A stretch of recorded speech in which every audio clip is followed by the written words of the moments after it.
Thank you. So this morning we have a very, very special guest, Mrs. Helen Farkas, who, as you know, is a Holocaust survivor. And she's going to be sharing her story with you today. Lauren Isaacson will actually introduce her, so I'll let Lauren do that formal introduction. And Mrs. Farkas's talk will be followed by questions and answers. So you'll have an opportunity at the end to ask some questions and also purchase her book if you're interested. Her book is called Remember the Holocaust, and the proceeds from that book go directly to Holocaust education. Go ahead, Lauren. Helen Farkas is one of the few Romanian-born Holocaust survivors now living in the Bay Area. During her time in the camps, she was in her late teens. 75 years later, she is still proudly sharing her experiences from the infamous Death March and of her encampment in Auschwitz. I have had the pleasure of getting to know Ms. Farkas over the years and hearing her speak several times. As my grandfather was also a survivor of Auschwitz, Ms. Farkas' story is especially impactful to me. Without further ado, I could not be more honored to introduce you to Ms. Helen Farkas.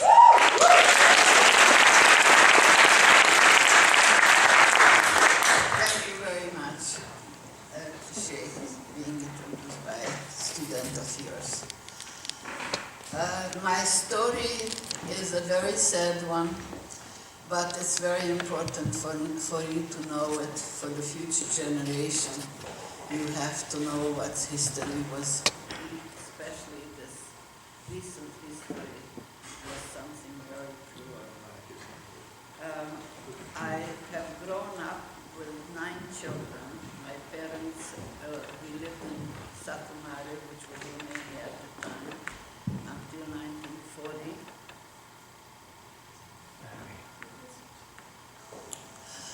Until 1940, I was born under the Romanian regime, which is Transylvania. You probably heard or read about it. This part of the world was given to the Romanians from the Hungarians at the time when the First World War ended. So I was born in 1920, which was the Romanian era. I had to go to Romanian school, but at home and in the streets too, we spoke mostly Hungarian. Satumare in Hungarian was Szatmár Németi, and the whole town was very Hungarian. The Romanians tried to make it Romanian. It didn't go very easy. Until 1940, during the Romanian era, we, the Jews, had a normal life.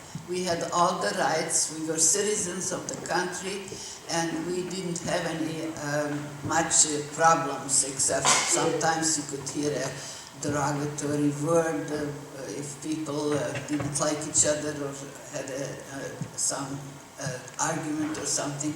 But in general, we had a normal life, a good life. My father had lived in America for 4 years before the First World War. He went home to get my mother with their 2 children that he left behind. He came with his brother-in-law, his sister's husband. The 2 guys came to earn money and bring their family, which my uncle did. I have a big family back east, but my father was unable. My mother wouldn't move, wouldn't get ready to come, and he knew there was going to be a war. He picked himself up, went home to get his wife and the children. He had enough money for the boat trip. In those years, they didn't have the visas, and anyone that could afford to buy a ticket on a boat was able to come to the United States. However, when he landed at home, he right away was drafted into the Hungarian-Austrian army, and he had to be in the service. Went through First World War. He was stuck. He could never return to the United States because he was not yet a citizen when he went to pick up my mother. So I lived and grew up in a wonderful home. My parents had more children. We ended up being 9 children. The money that he brought with him for the boat tickets ended up buying a nice home in Satmar Nemeti. So let me go on. After 1940, when the Hungarian Nazis and the Germans occupied Satmar Nemeti, we were stuck. From then on, the Jews started to live a very horrible life because the hatred of the Jews, the propaganda started to be very strong. Unfortunately, the people, my hometown people, were afraid to do something about it, but the hatred of the Jews began very strongly in 1940. What was happening in other countries, everything was just kind of locked up. The freedom was taken away from the Jews. We no longer were citizens. We had no protection of the law, and life was pretty hard. The Jews were being kicked out. The kids from public school were kicked out. I was working in a factory. I was already a grown young woman. I was kicked out of my job. Everything was confiscated, and the Jews had no help. The population was accepting all this terrible propaganda that was going on, and life was very terrible. Then in 1943, the Yellow Star of David, we had to put it on our clothes whenever we went out of our home. Life was even more terrible. So I'm not going to take too much time telling you what it was like living as a Jew in my hometown where I was born and grew up. And I'll just go on and tell you what was happening in the world. Everything was against knowledge because the newspapers could not write the truth. It was all just showing off how well the Germans are doing with the war, and how they were advancing as far as in Russia. They were trying to take Russia. They took the European smaller countries. They occupied first Poland. Of course, all the Jews were rounded up and taken out and being murdered and taken into forced labors and all these horrible things, which I cannot name to you right now. But life was very terrible to live in your own hometown. Until 1944, early in the spring, and meanwhile, we were not to know what was happening because the newspapers couldn't write anything that was happening. However, my father knew a little English. He was listening to after our radios were confiscated in 1943, he was listening as a contracept in the basement of our own hometown. He was listening to the Voice of America. He was very curious to know what is happening in the world. So it was very strictly forbidden for people to talk or know what's happening elsewhere than in our own country. But we knew of the atrocities, of the horrible murders, of the Jews being rounded up wherever the Germans occupied the lands, where the Jews were being murdered, and all these horrible stories. We started asking my father, don't listen to the Voice of America, it's all propaganda. It cannot be true, the world would not allow this to happen, that men, women, and children would be murdered like they were finding where the Germans started to be retracted back to their country because they started being beaten by the Russians and the Allies. So mass graves were being found with hundreds of men, women, and children, and they were all Jewish. Now and then here a Catholic, there a Catholic, and they were against the law. Then many of them had the same fate as the Jews had. So all these horrible things that my father listened in secrecy in our basement We begged him not to listen because we cannot believe it. It cannot happen. The world would not allow that. Unfortunately, the world did allow that, and it happened. So finally, I'm not going to tell you any more of the horrors that were going on in the world, in Europe that is, and I will just tell you what happened to us in Satmar. We were told that we have to move into ghettos.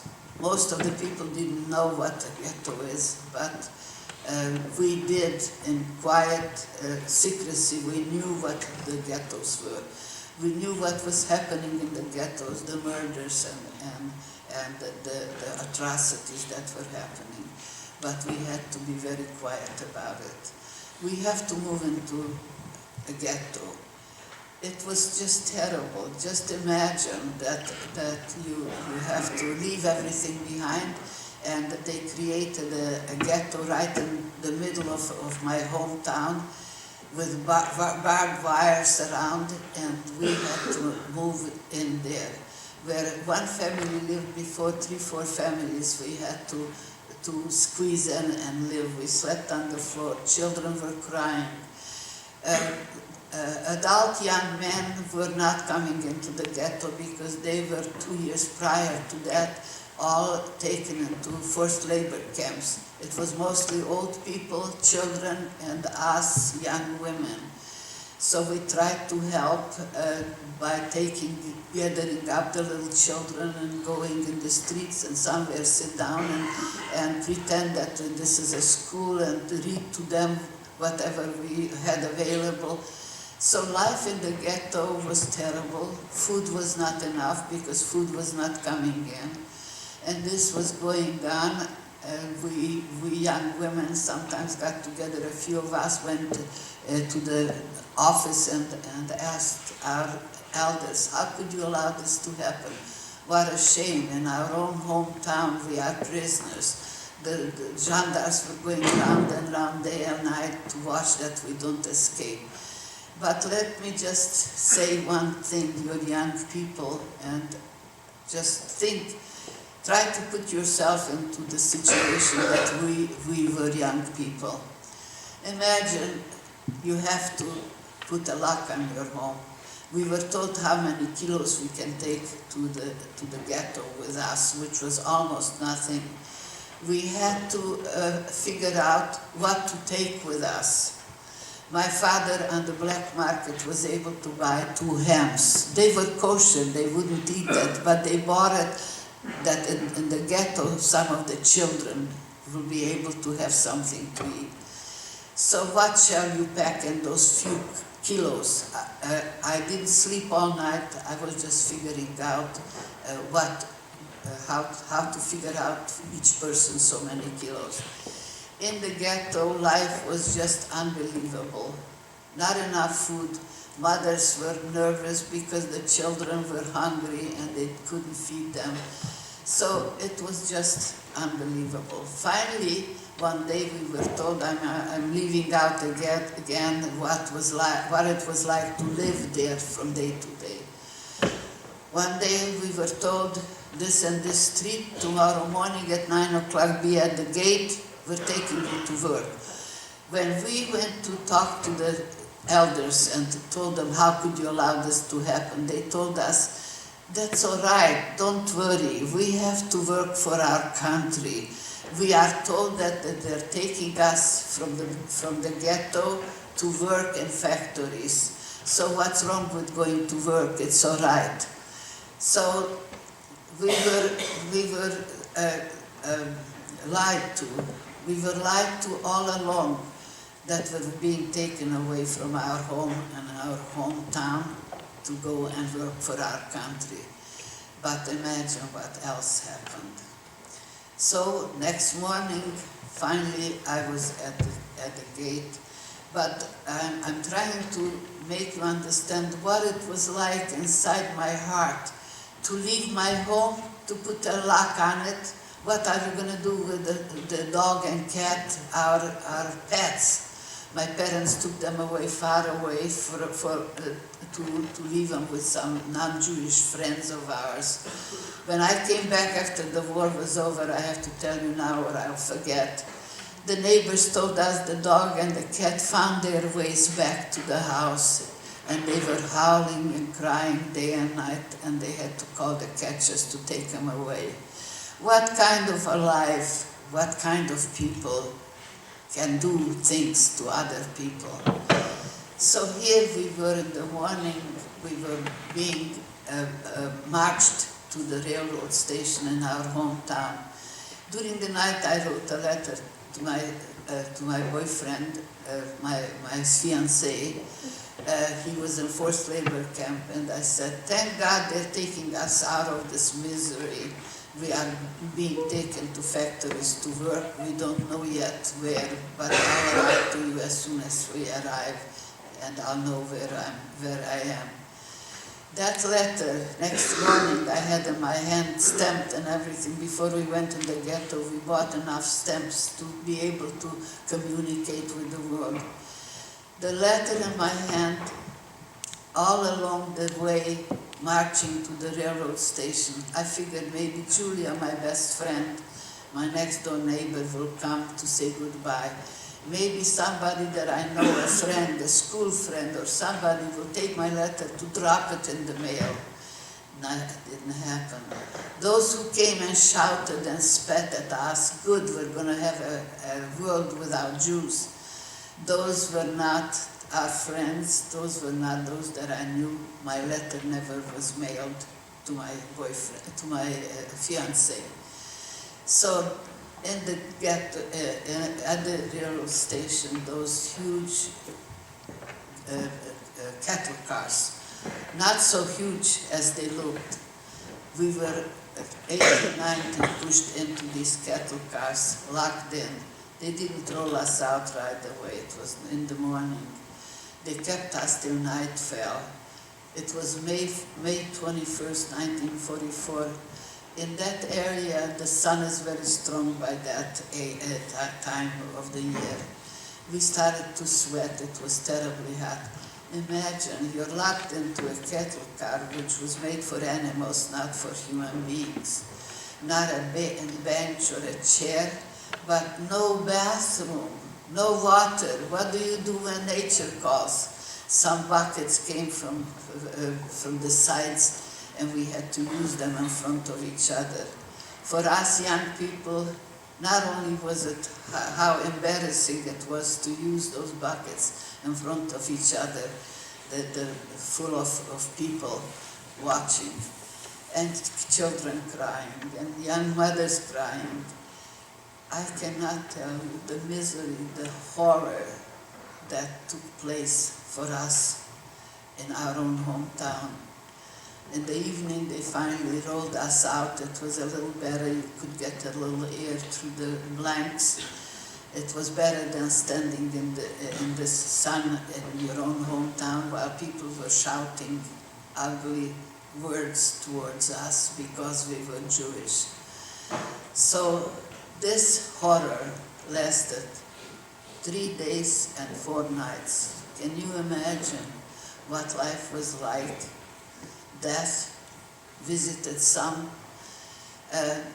There was no water. The mothers were crying, the children, like I had my sister with me. I have some pictures there from before the war. She had a 2-year-old little boy. The little children got rashes because their mother couldn't wash them, wipe them. There was no water to do it. This was my life's most horrible 4 nights and 3 days that lasted. Finally, we arrived on the 24th, and through the trip. Why did it last so long? The trip could have been done in from 8 to 12 hours from my hometown till Auschwitz. We never heard the word Auschwitz before, not even on the American radio. So you can imagine what it was like to to arrive in Auschwitz.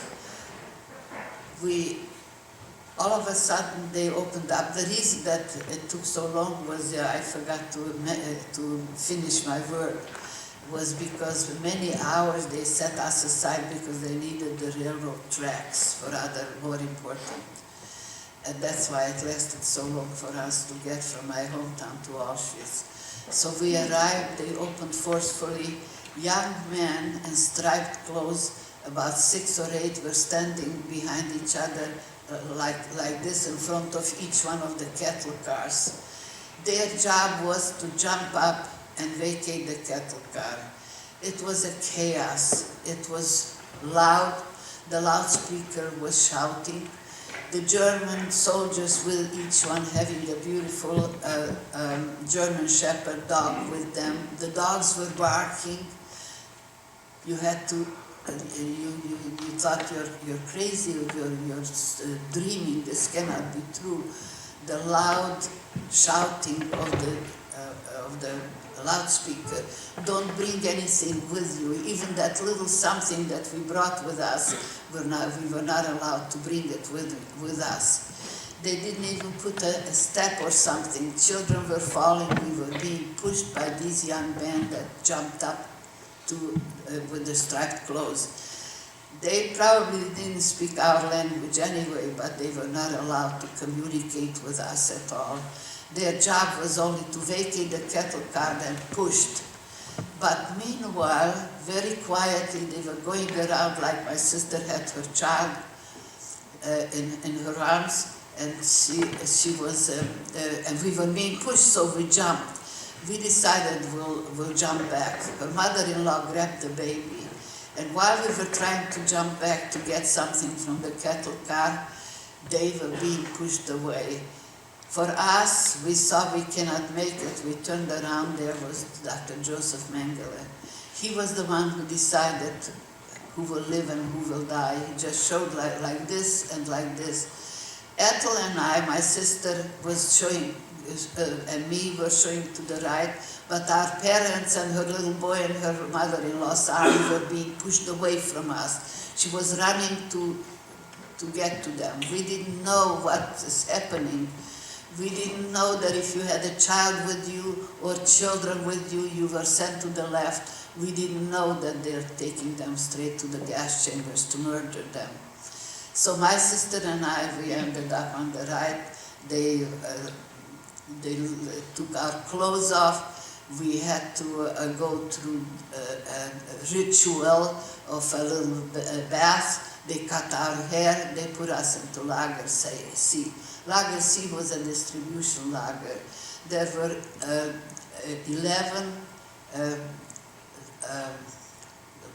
barracks. My English is failing sometimes. In those barracks, each one held 1,000 young women. We were all ready for hard labor. That's why Joseph Mengele chose us to live, because they wanted to use us for hard work. Excuse me. So life in Auschwitz, I'm not going to tell you how horrible it was. First of all, we were freezing without our clothes. Everything was taken away from us, even the hair. Whenever we grew hair was taken away from us. We were freezing, we were hungry, and the broken tester came out in the morning and told us where we are and what is happening. We did not believe a word she was saying. It cannot be true. Actually, they didn't bring us to work. They brought us to be murdered. So this was going on. No food was given to us. We had to stay every single day, 5 in a row for hours and hours, thousands of us. 31,000 of us were all the young women in this Lager C. From there, the doctors came to select, and there is a story about my niece, my sister, whom we met in Auschwitz, who came from a different town where they lived. She had polio when she was a child, and Mengele didn't notice that one of her legs is shorter. If he did, he would have sent her to the left. Here we had to be very careful not to be going through selections, because any doctor that would see her would send her to the left. Those sent to the left were sent to the gas chambers. Those of us who were sent over the doctor's examination were kept for hard labor.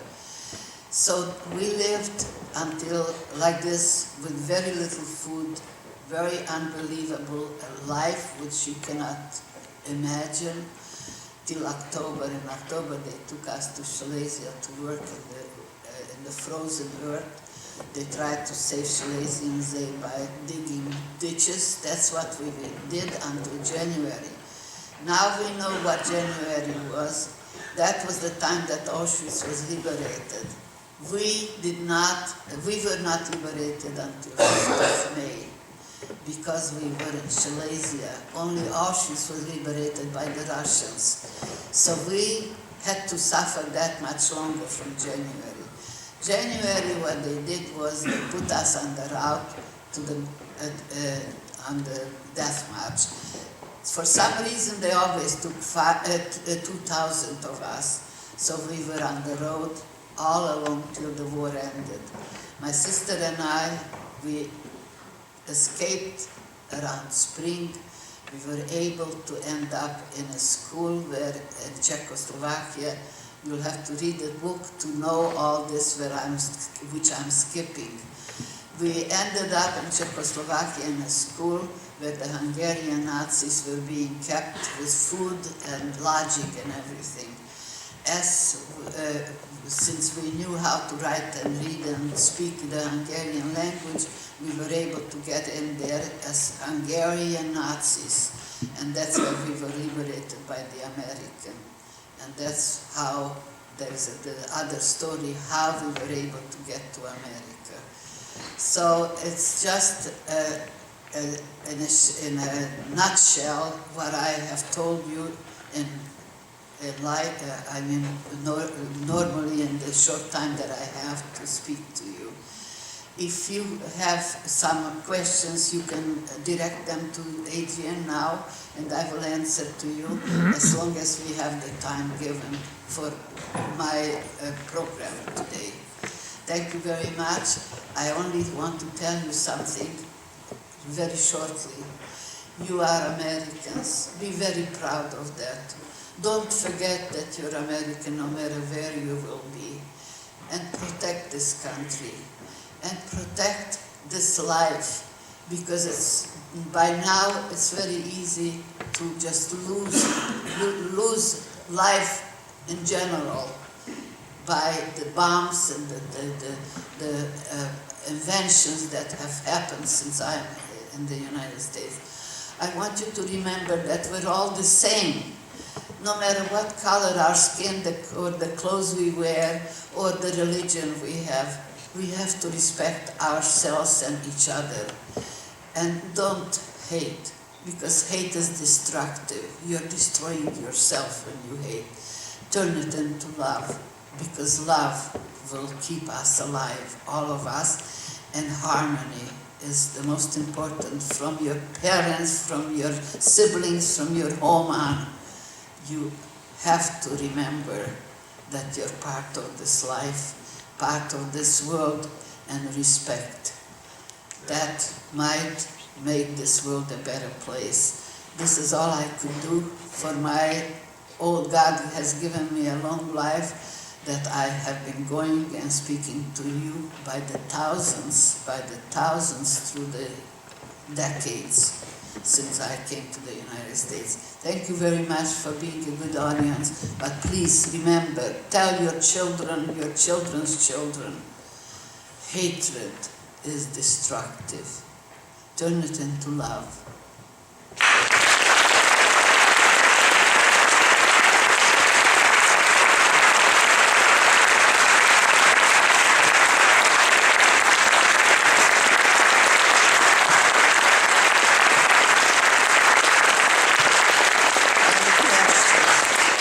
Do you have any questions? Adrian will take your question because I don't hear. I have hearing aids. They don't work very well. I don't see because I'm old. But I love you all. So feel free to just raise your hand and ask any question. Helen is happy to answer. We have a few minutes for that. Yeah. Was there any resistance movement in her town? What was going on like that? The question is, was there any resistance in your town? Absolutely not. Absolutely no resistance. Nobody lifted a finger for us. Nobody said, don't take my neighbor, don't take my friend, don't take my relative, because there were mixed marriages then too. No, never. People were just chicken. Helen, what about resistance at Auschwitz? Did you experience any of that? There was no way of doing anything. You were so lethargic. You were knowing that you cannot touch the wires because they had electricity. Some that were tired of living this horror went, saw to it whenever they could touch the wire.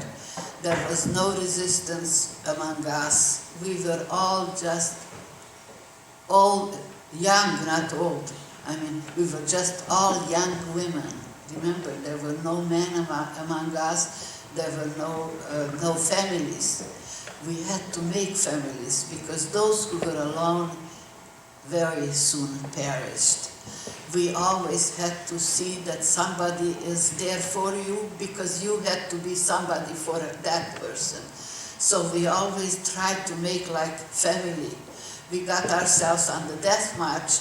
We got a group of 10, 12 of us that we were the SS, we called them SOS, we called each other, come on with your help. Because on the death march, on the end of the line, if you couldn't walk, you were shot to death and left behind. We didn't even bury anybody. And that's what life was. You were alive until you were able to march. 18, 20 kilometers a day, no food.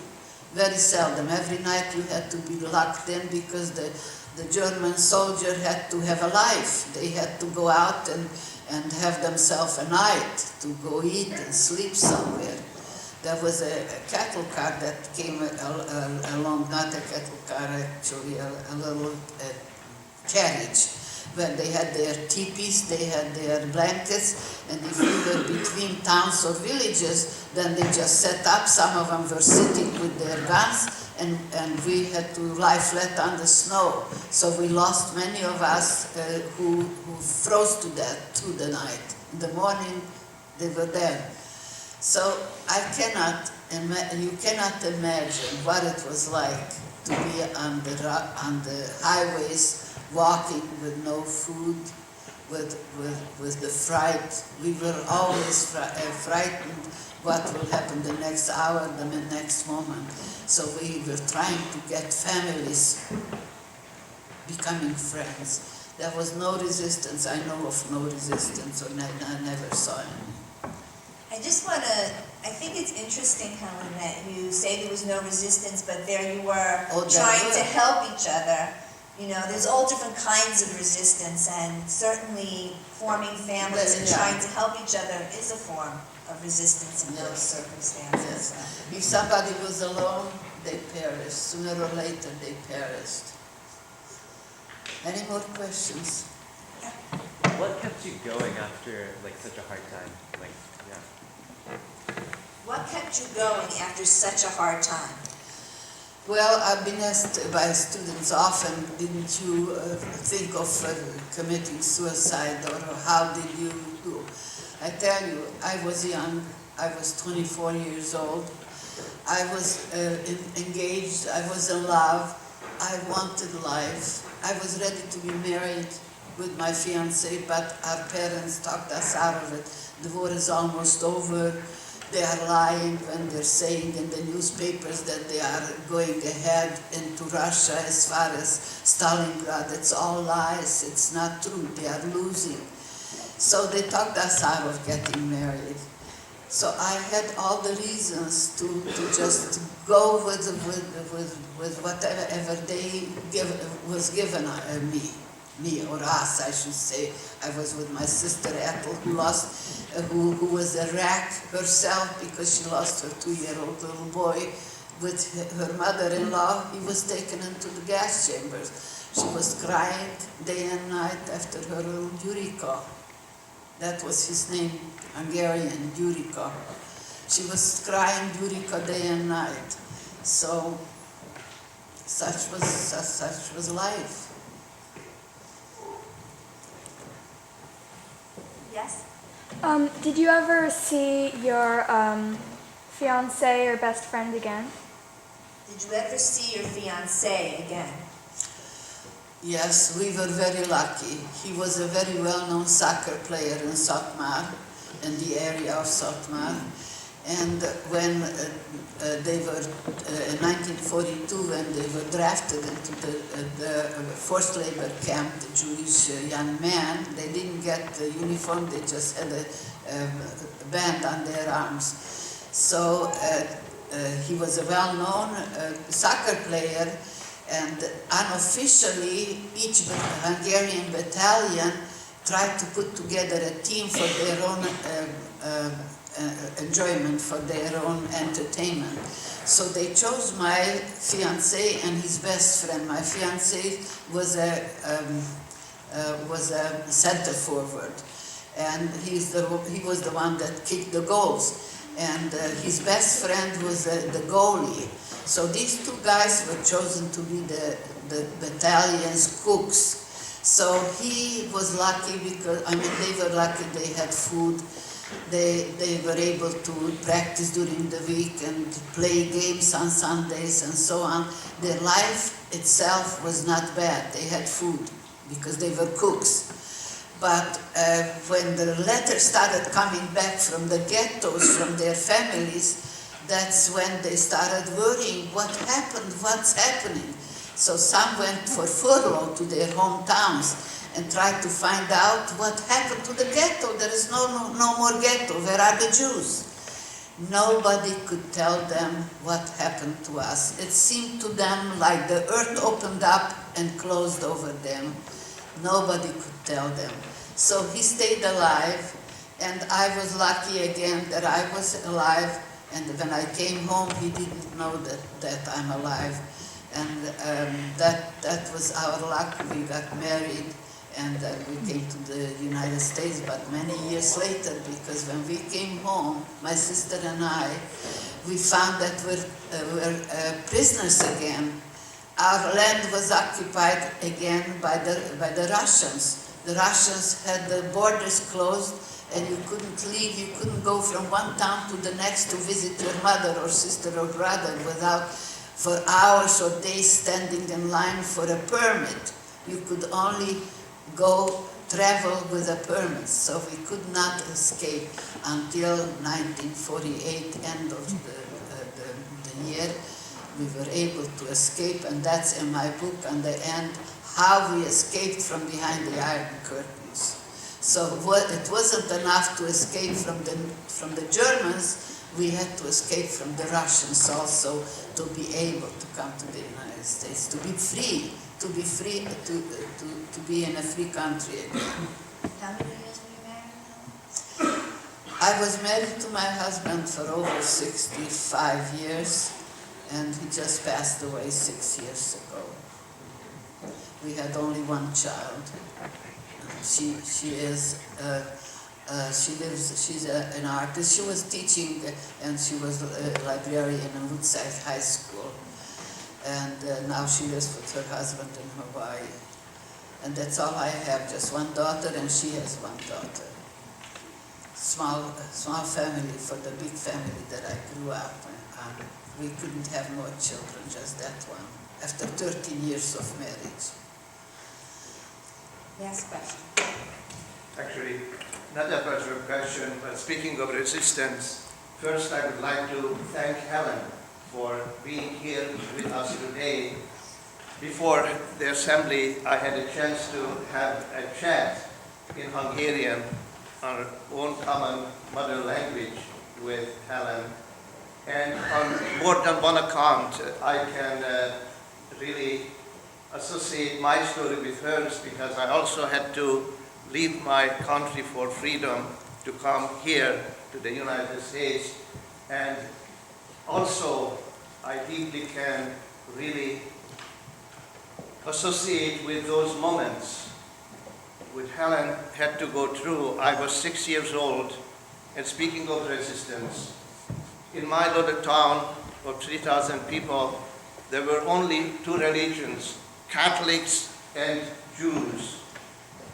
More than a dozen Jewish families, and I was 6 years old on my mother's side when they were rounding up the Jewish families into that village square. We didn't know what was happening. There was no resistance, but there was solidarity. Mothers and us children were crying. My little friend, 6 years old Joey, a Jewish boy, was taken. We didn't know where to. We were crying because we were suspecting what was happening. We could only hope that they returned. Thank God, most of them returned. Not all of them. Most of them returned.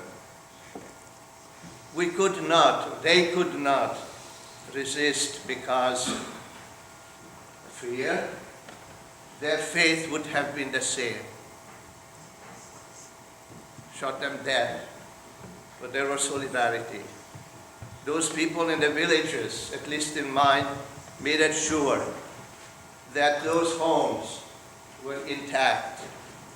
And a year later, because that was in 1944, towards the end of the war, when they returned, they were welcomed back in the same community. And pray to God and hope that will never, never happen again. You can be proud of your people, because very seldom do I hear stories like that the Jews have returned. Unfortunately, not one old person came back to Sotmar. I stayed there until end of 1948, and it was just some of us young people that came back. So I'm very thankful and grateful to your people that they were able to get their Jews back. Because those few that, like Julia, my best friend, she said, my Jews. Everybody had a Jew, but it seemed that way, you know. But it was brave of them. And as for resistance, it's so easy to think of well, there was resistance, there was no resistance. It was impossible to resist like a family, I mean a town of 300 people or families. How could they go against the German Wehrmacht or the German Nazi? So, you know, everybody wants to live. They were afraid. They were afraid to do something, because the motto was, if you help a Jew, you're a Jew, you go with him. So, you know, I can understand that. I can understand my hometown that they didn't do. I know of not. There was one young woman, she became our friend, very close friend here in America, that she saved a little girl. The girl was playing in their yard all the time, and when her parents had to go, then they gave the little girl to her, and she raised her up. You probably knew Leitch's wife. So I'm really grateful to your people. Thank you very much. And thank you all. Thank you all for inviting us here. We're very honored to be here with you.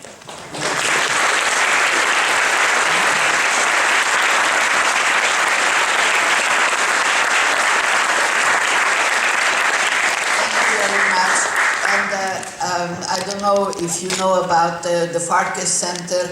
There, 9 years ago, Mercy High School in San Francisco opened a center for the Holocaust, and it's named after Helen and Joe Farkas. You say it further because I don't understand.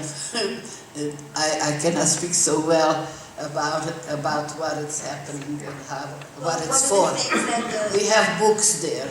Yes, one of the things the Farkas Center does is it brings speakers to, and also if you're interested in purchasing a copy of Helen's book or a bookmark, you're welcome to come up and she'll sign that for you. You know, we were talking as Helen and Adrian arrived about the very few survivors who are still alive, and so it's such an honor for us that Helen could come and share her story with us. In the Literature of Witness class, we talk about people who have been silenced, and there are thousands, millions of people who were silenced during the Holocaust. Today, you got to hear one of the voices that has not yet been silenced. And I hope you'll keep that in your heart and be able to carry it forward and be a voice in the future for those who have been quieted by others.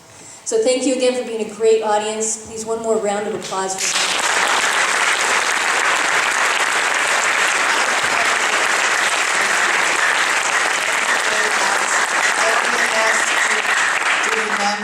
I only ask you to remember and teach your children. Thank you very much for having us here, and please feel free to inquire. I'll always, as long as I'm still around, I'll be happy to come. I'll be happy to talk to you, and you can call me even privately at home. Thank you very much.